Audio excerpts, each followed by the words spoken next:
WWE spent millions buying a rival's biggest star, then systematically destroyed his exact money-making formula.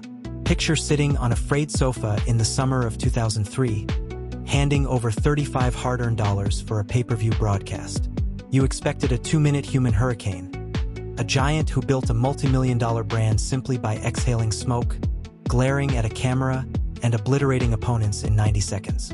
Instead, you watched an exhausted 36-year-old forced into a 15-minute technical marathon, trading slow wrist locks in a match designed to make him look ordinary. Look, I'm no financial advisor, I just read public filings and quarterly ratings data, but from an asset management perspective, this made zero sense. Bill Goldberg was WCW's crown jewel, an unstoppable entity that once drew over 40,000 screaming fans into the Georgia Dome on a single Monday night.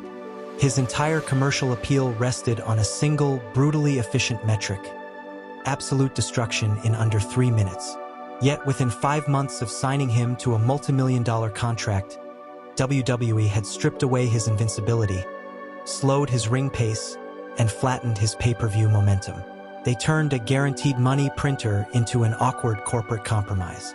But to understand why a multi-billion-dollar media engine would intentionally devalue its own expensive new asset, you have to look past the entertainment and follow the cold, defensive logic of corporate capital.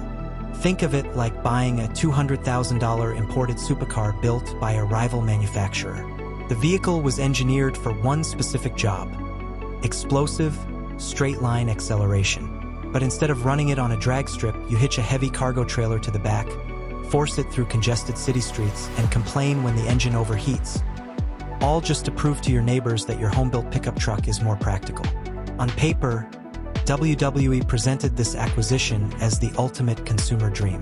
Publicly, the narrative was about integrating a WCW powerhouse into a refined, workhorse environment.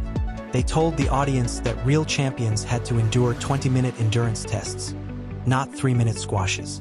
In reality, the underlying unit economics revealed a total contradiction.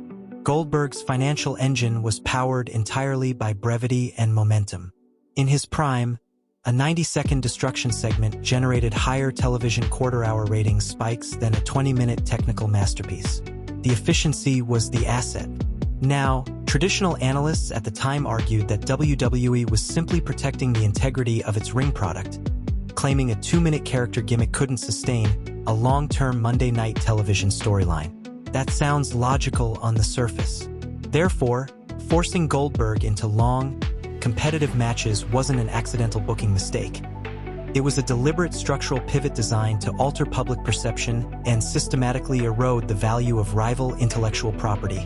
In corporate strategy, this friction is known as the not invented here syndrome. When a corporation buys an outside asset, internal management view that asset as a direct threat to the value of their own proprietary technology. In 2003, WWE's business model didn't rely on short-term pay-per-view spikes.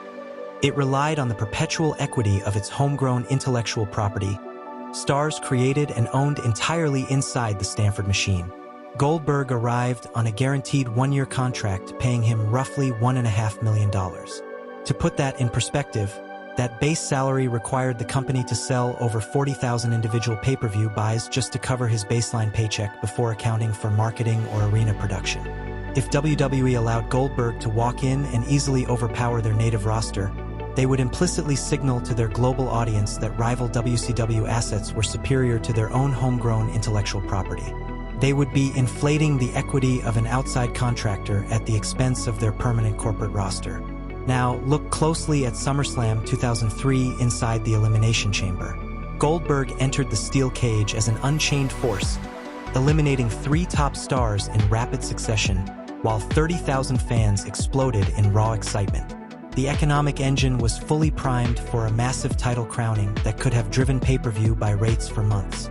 But right at the peak of that organic momentum, the company executed a sudden strategic pivot.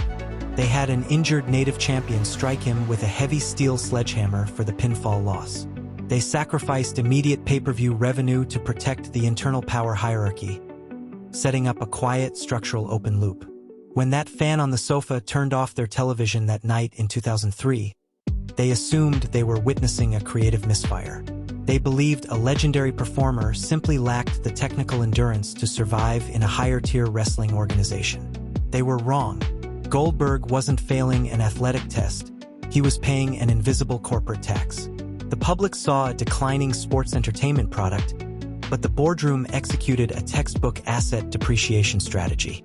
WWE didn't spend millions on Goldberg to make him their flagship champion. They bought him to prove that no outside asset, no matter how famous or dominant, could ever be larger than the corporate system that acquired it.